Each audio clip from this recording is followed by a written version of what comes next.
Well, welcome to the Pilgrim on the 405. We have a wonderful show ahead of us today. We have a great conversation with Mike Skripnik.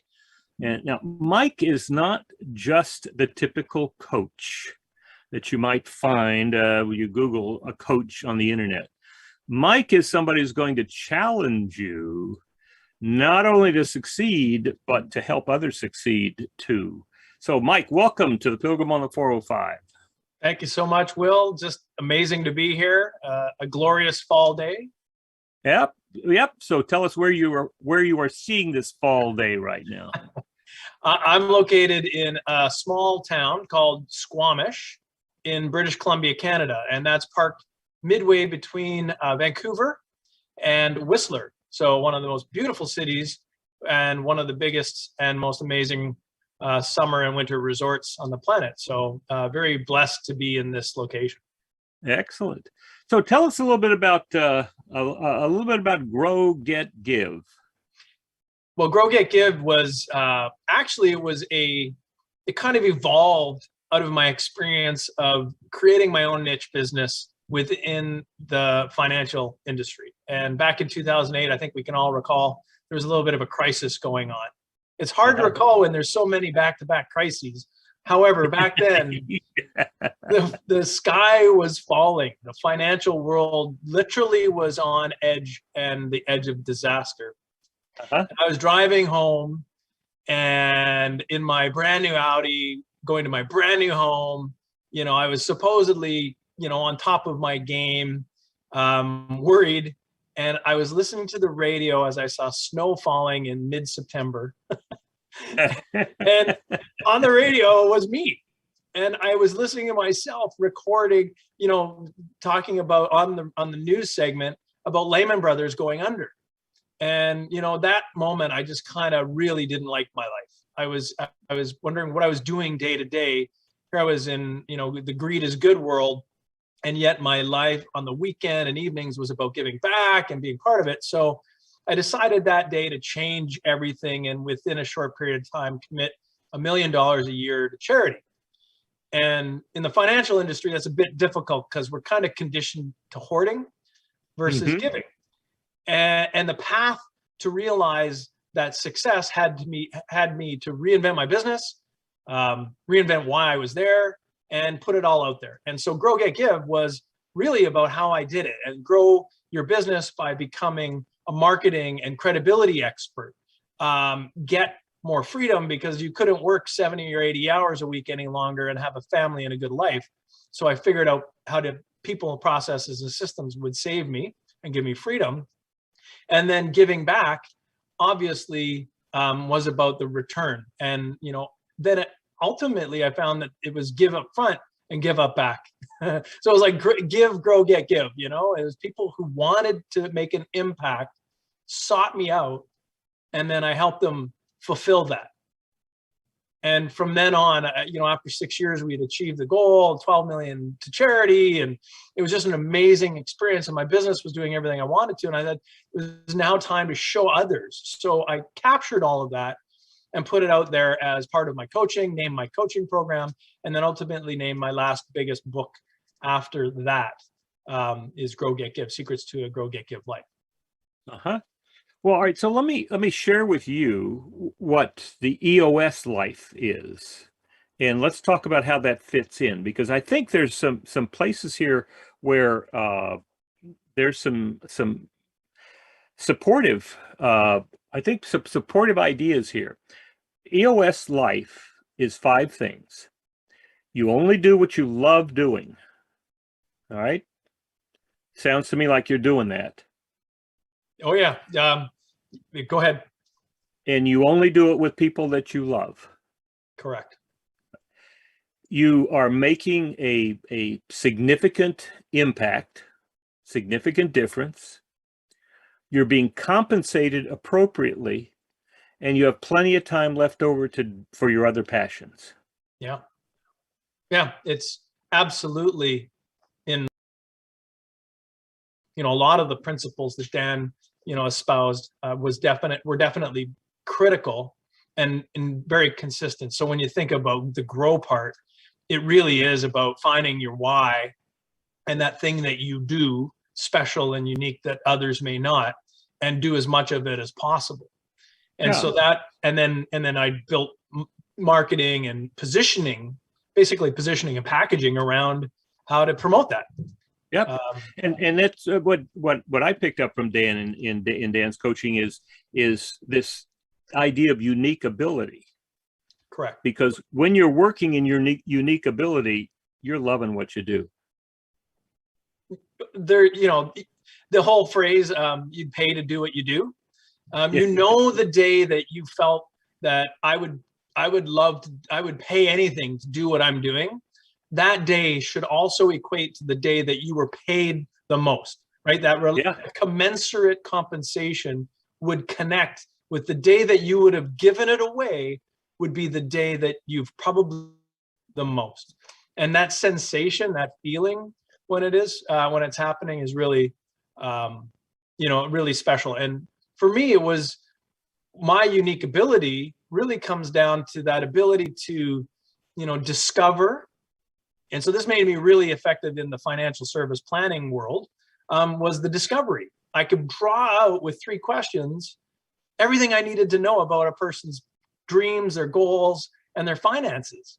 I mean, the conversation will last maybe an hour and a half, but all I had to do is ask 3 questions and then probe and poke, you know? And then is this Dan's 3 questions? It's similar. I have a nuance to them, but no question. The first one is about your R factor, but ultimately, I think dream, and I want people to get out of our context. We are trained through our lives from the time we're children, when we dream we could do anything, like be astronauts, to ultimately protect and preserve. And so we use this risk management, you know, strategy that we develop as adults, and we take out all the fun of dreaming.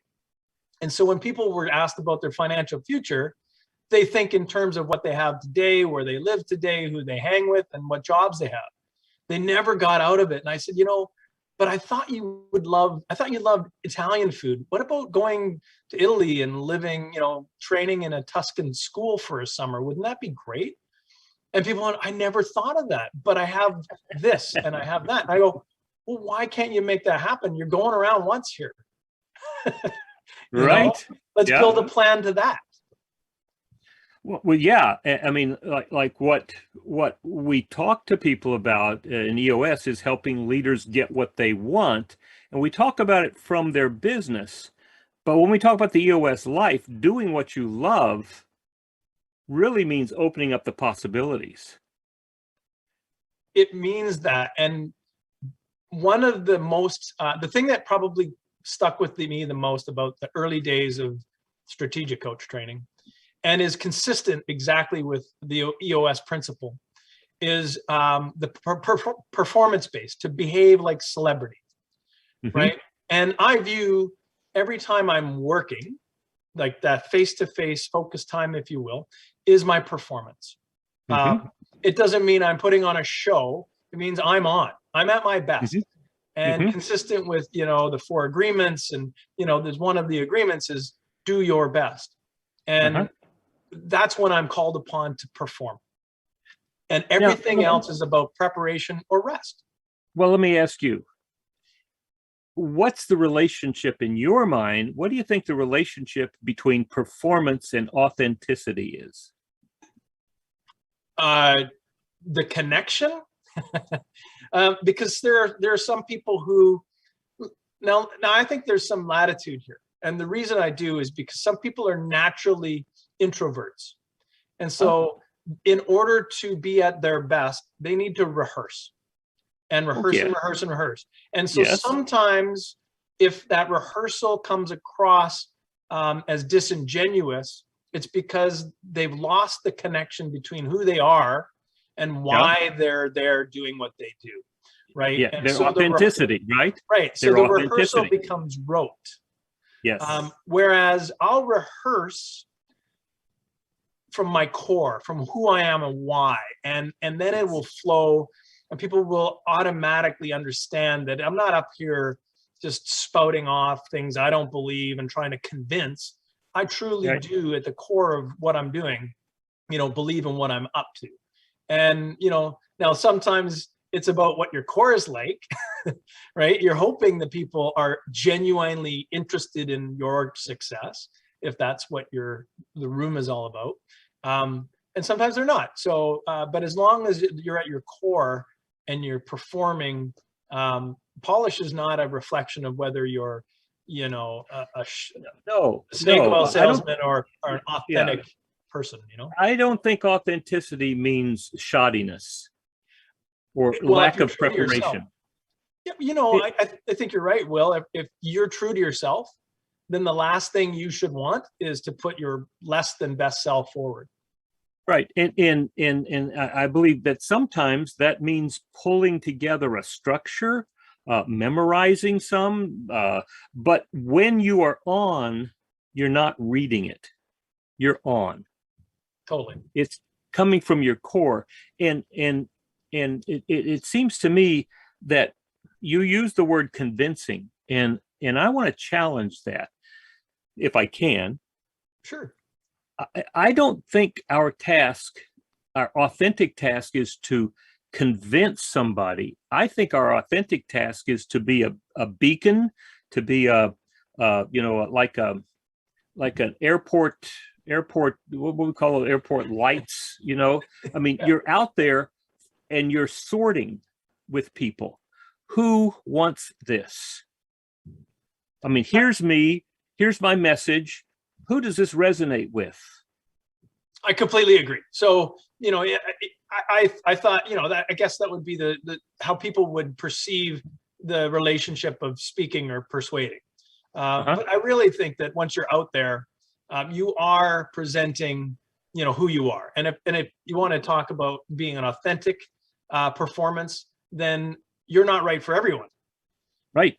And that comfort, and particularly it's very difficult in the last couple of years because of the isolation that a lot of people have felt, is you're not right for so many more people today than you ever were. Our audience becomes global. Yeah, and it's right? digital, but it's digital, and there's not the same kind of personal relationship that is immediate when you walk in front of a room. It develops in time. But some of those things that we don't work at in person, we have to work at in video. Anyway, so I think we're learning. I think where we are right now, I think we're about 20% of where we're going to be in the next 3 to 5 years in terms of how to relate on doing what we're doing right now. I mean, look at what we're doing. I mean, we agreed that we would be here together at this time on this place and this planet right here. I know, it's great. And we got the technology. I can't reach out and touch you physically, but we're having a great conversation here. I share that. Also an interesting aspect of that is one of our most innate primal things is to assess risk.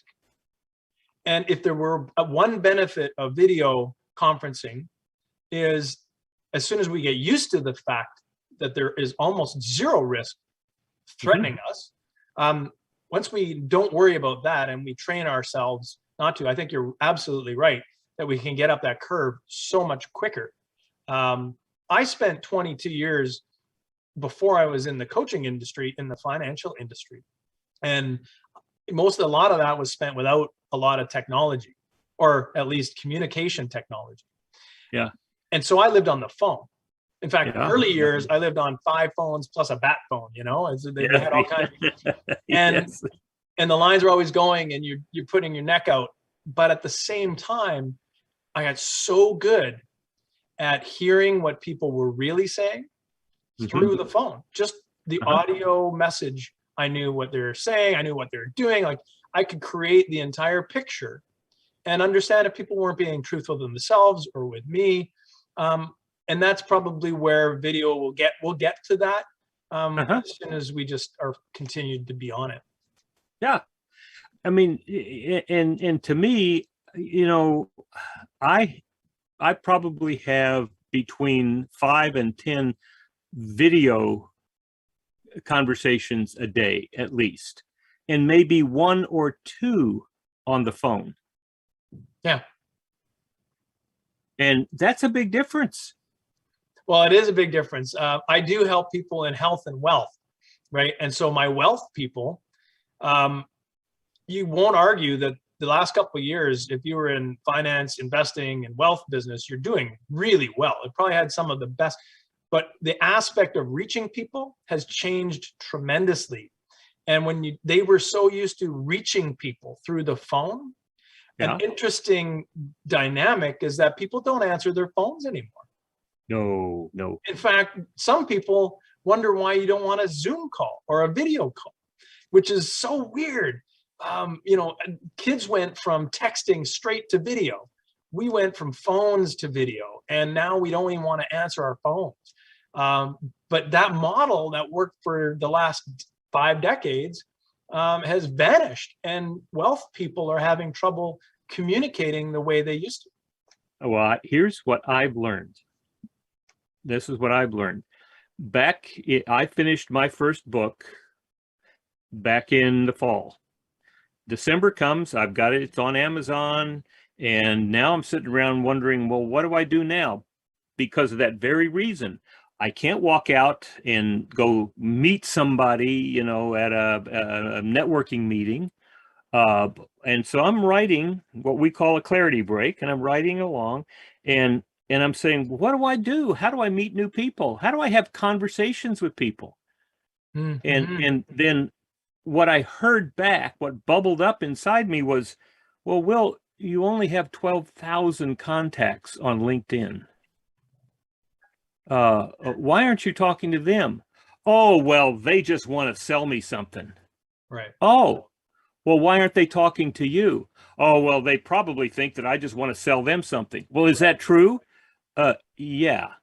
Well, now, you said you wanted conversations. Now, every one of those people, when they connected with you, said they wanted to have a conversation with you. And the same reason when you connected with them. So why not have a conversation with them? So this is the difference now. What you're talking about is going out and trying to get somebody on the phone, right? Yeah, absolutely. That's their conundrum. They feel that they need to get somebody. Well, this is the difference. Right. This is the difference between convincing and sorting.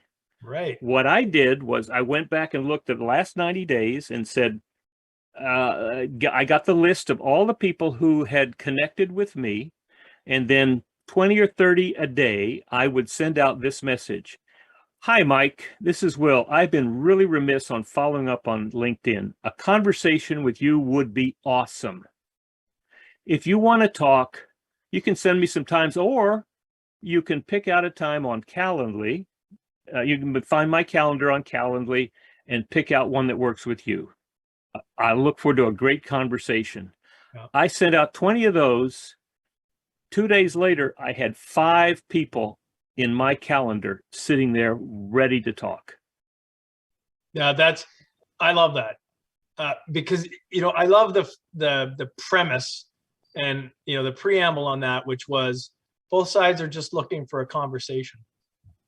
Right. And and out of and then it got up to as many as 10 a day, and I had to kind of narrow it down because I was just running out of time.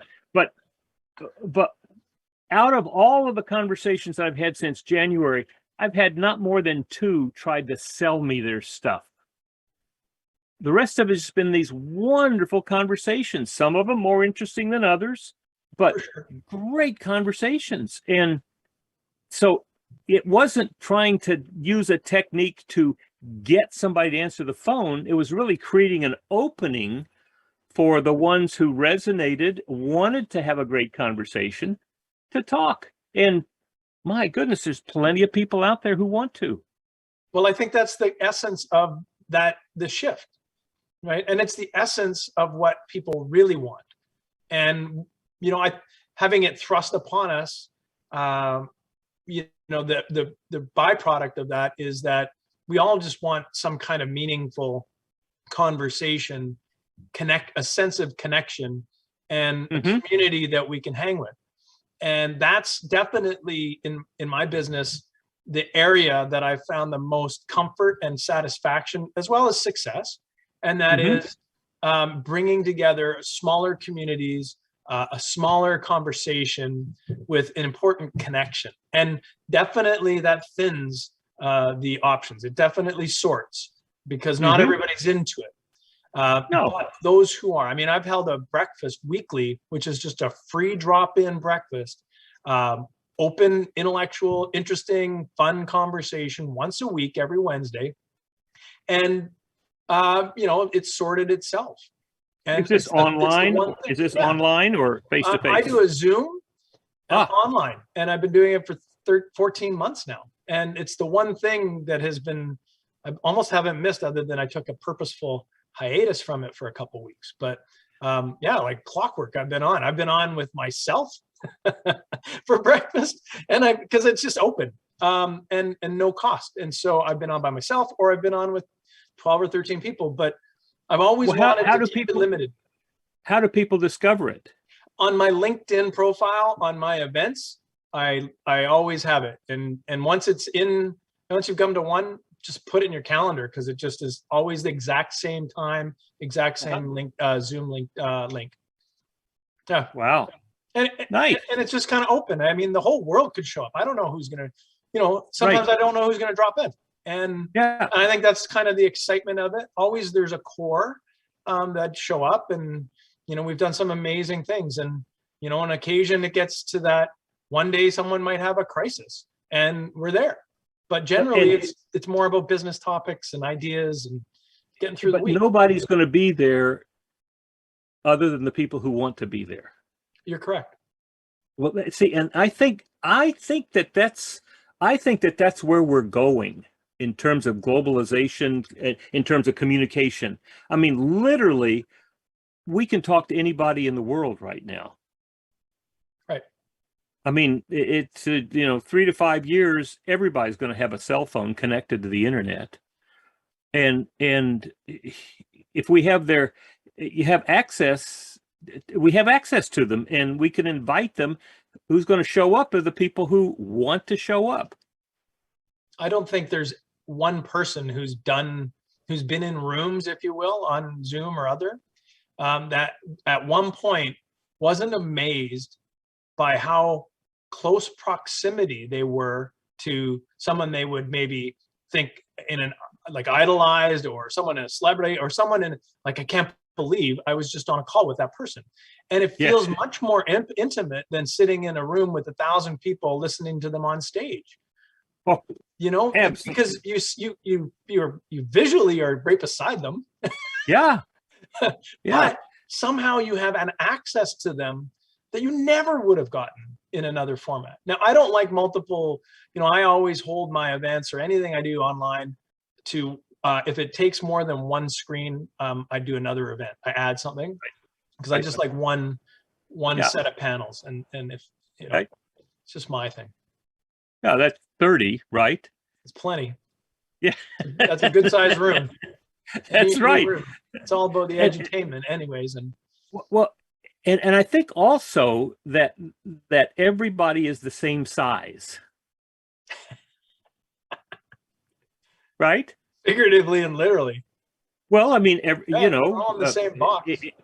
We're all in the same size box.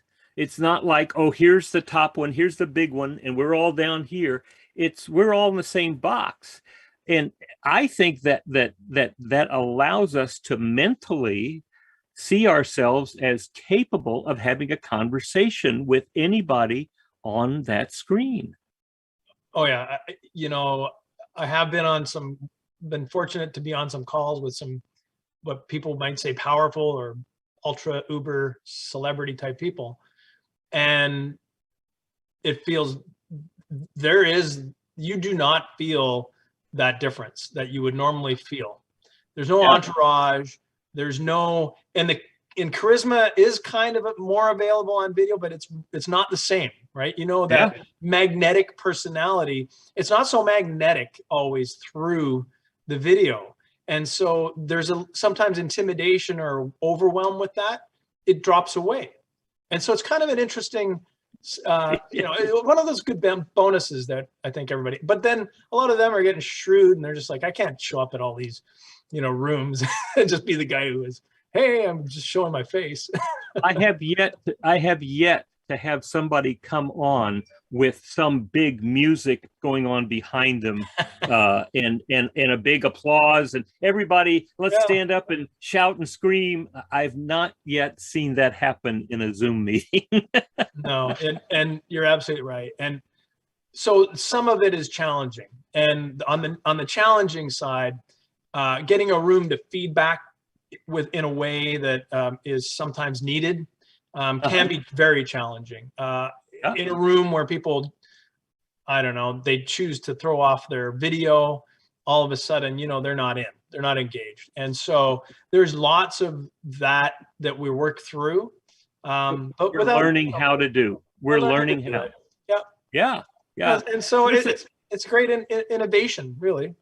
Yeah, Mike, this is great. I'm looking forward to what we're going to do. We'll take a little break here and hear some of our sponsors, but then we come back and I want to hear much more about what Grow, Get, Give is about from your perspective. Great. Looking forward.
All right. So Mike, talk about what you do with your clients. What I do is walk them through this Grow, Get, Give thing. We start though, and you alluded to it earlier when we were chatting, is with something. I just published an ebook on Amazon, and the concept, it's something I call total quantum impact. And really it's the dream, a process of dreaming.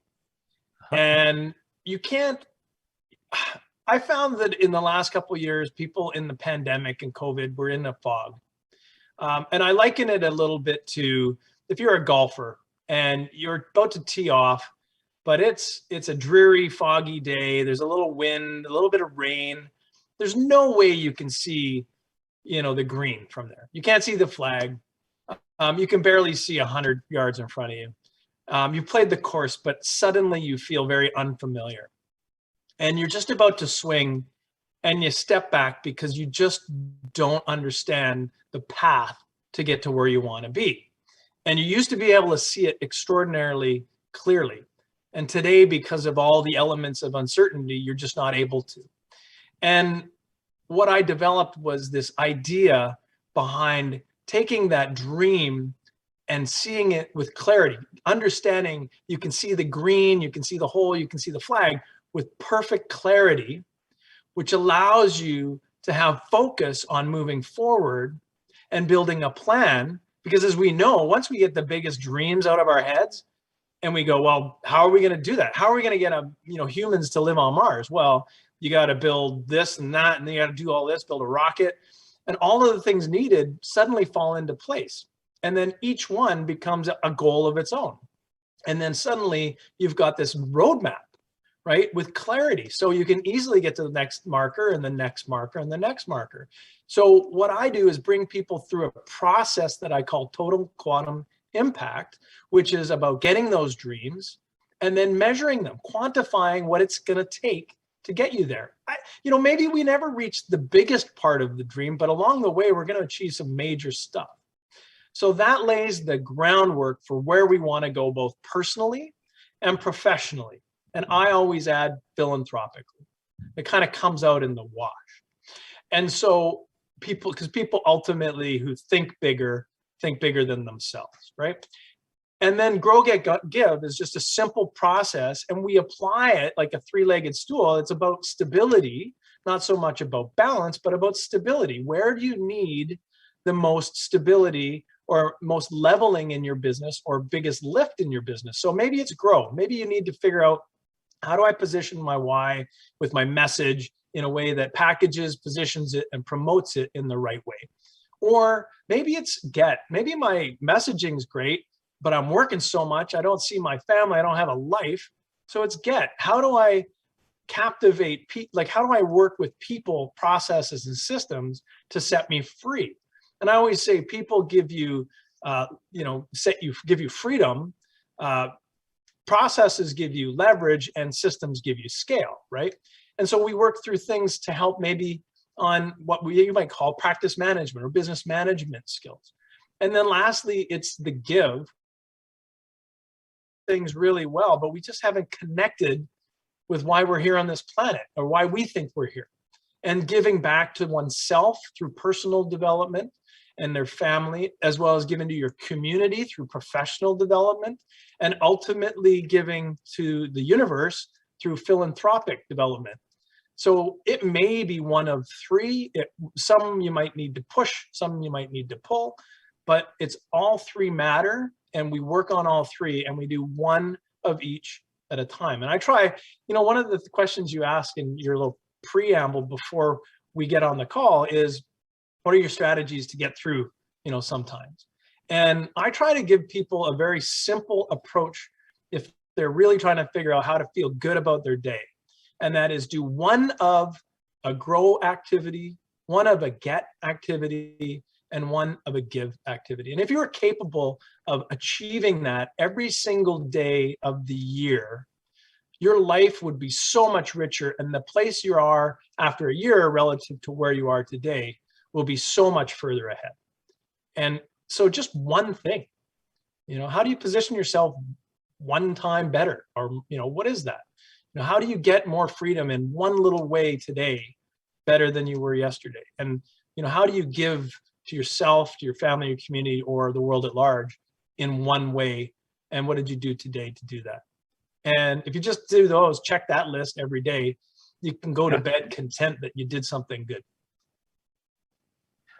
All right, so here's a question for you. When we think of somebody who is on the way to being a successful business person, entrepreneur, they get a clear picture of, this is a typical EOS, successful EOS implementation into a company. Here's a guy or a woman who's been working way too much, 60, 70, 80 hours a week. When they begin to delegate and elevate, they begin to put together an accountability chart. They've got a vision traction organizer. They have the tools. Yeah. Then they begin to see how this business is going to work. And very often, they're not working 60, 70 hours. They're working 20, 30, maybe 40 if they really want to. But they're only doing the things that they love doing.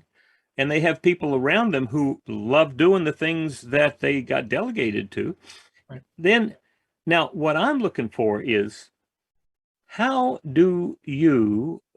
can we help those people who've been so focused on making this business work? Now that it's working, how do we get them in touch with that deeper dream that they had as a child, that kind of experience they had as a child? What do we do with that? How do we help them? It's not just going on another golf date, even if it's a golf date in Scotland. There's something there that's going to carry them for the rest of their lives, which may be 25, 30, 40 years. The first part of that overworking and then finding that nice space, I love that, because that's the transition from what you give up to get versus how you understand that you give to get, right? Like, once you understand that you give to yourself, to everybody else around you, and to your customers and stakeholders, you get much more. And part of that is you get freedom. Mhm. The next step is giving permission. And one of the roles I play in a lot of my clients' lives is that I help give them permission to dream, to help give them permission to expand their minds to a point that you might think this is crazy, or, oh boy, I was telling my friends and they think I'm nuts for saying this. I say, tell me more. Yeah. And why would you think this might be good? And what's in it for you in that way? And allow them that freedom. In other words, expand the sandbox, and pour a little more sand in and throw in a couple of toys, right? And see what happens. That's the essence of, part of the coaching experience, is that you're not there just to put guardrails in and guidelines and tactics. You're also there to be part of the uplifting. Athletic coaches don't spend the whole time in rigid corners and contexts. They open up possibilities, and they take the best of you, just like EOS does, and upswings it, upscales it. And so you're here to that's where you pump a little air into the sails. It's not disingenuous. It's all about, what could you be if you really wanted to be? So it's about giving permission. Is that the role of a manager in today's either totally remote or hybrid environment, to be that kind of uplifter for people in business? Well, I think we'll agree, good leaders serve, right? And so if that's what your peers, stakeholders, or whoever is under your purvey at the time or within your purvey, if that's what they need, then that's how you should serve. So it's more on a leader to investigate what is required. I think there's always a place for those who choose to uplift, but it's not always the circumstance and the opportunity that you need to address first and foremost. However, a great leader will inspire through their actions as a role model as much as they are through someone who lifts others. And finding that balance and finding when it's appropriate, absolutely. But good leaders serve. And if you've done your work, your homework of discovery to understand how serving will be best in place for those people, then that's your guide. Chances are you will find that getting people inspired through what is important to them will certainly help. And sometimes just, like using good time management and process management skills, sometimes you're going to find that those people very well aren't motivated to show up every day because their job is as fulfilling as the fact that they're committed to do the best that they can at their job so that their lives have meaning in a different way. And so they're not always there because you want them to be there and they're as motivated as you are. I mean, entrepreneurs and owners and execs, we have visions of how we want, but not everybody have to buy in. We just have to find how they buy into their best performance for us. Well, so with us. Tell me about when we think about work from home or hybrid or some combination of that. How has that affected your coaching practice? Well, the effects on coaching were profound, and I'm more of a closer. I don't have hundreds and hundreds of thousands of people in a list. My business has always been a closer knit group.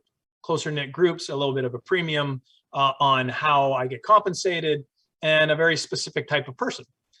So I entered a pandemic without 200,000 people on the list. There are coaches who do fine work out there who have hundreds of thousands or millions of people. And they flooded the market with free product, and they flooded it with low cost product, and they're still doing it. And I commend them, that's their business model. And the quality now though is way better for 99 bucks or whatever than it was at the beginning of this. They were throwing stuff at the wall and I think there was some, mess noise, but now it's sorting its challenge. That's evolving now is if you're not building, if that's not your model and you're not building a community, you're going to be left out because there's no middle ground. You're either a high quality, high produced, I can sell 1,000 memberships at $99 in an hour, or you're the relationship builder who is just working or small groups at a time, one at a time. So the middle ground is dead. And that extreme has definitely affected the coaching industry.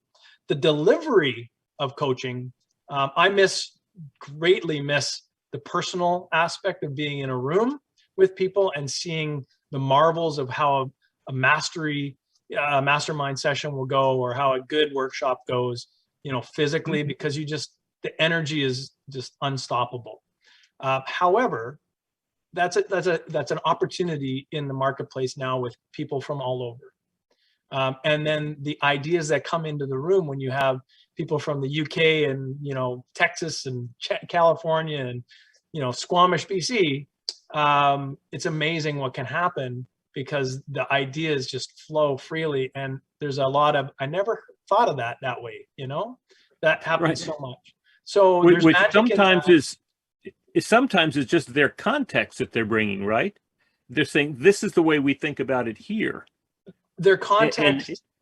And it's so different, which sounds like a whole new idea, which I just think is amazing. What we're doing in the world today is we are actually talking to people who are in different cultural and mental and emotional contexts.